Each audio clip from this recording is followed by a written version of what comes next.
মাছ দরিয়ায় তখন যমদূত নাচছে। উত্তাল সাগরের বিশাল সব ঢেউ যেন গিলে খেতে চাইছে ছোট্ট এই মাছ ধরার জাহাজটাকে।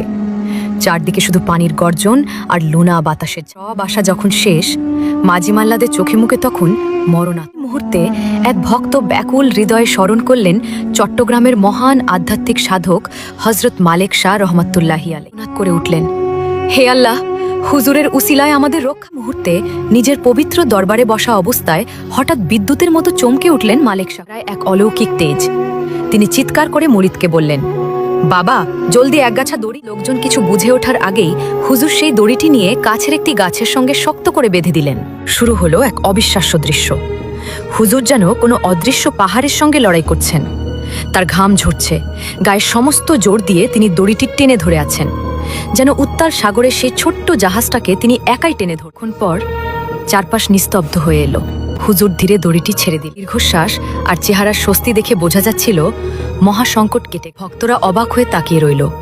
কেউ টেরি পেল না কি বিশাল এক যুদ্ধ হয়ে পৃথিবীতে থেকে উত্তাল সাগরের বুকে। 1 মাস পর দল জেলে আর সেই ছোট্ট জাহাজের মাঝিদের দরবারে এসে লুটিয়ে পড়লেন। তারা সজল চোখে বর্ণনা করলেন, হুজুর, মাঝ সমুদ্রে যখন আমরা তলিয়ে যাচ্ছিলাম, হঠাৎ অনুভব করলাম কোনো এক অদৃশ্য মহাশক্তি আমাদের জাহাজটাকে টেনে ধরেছে।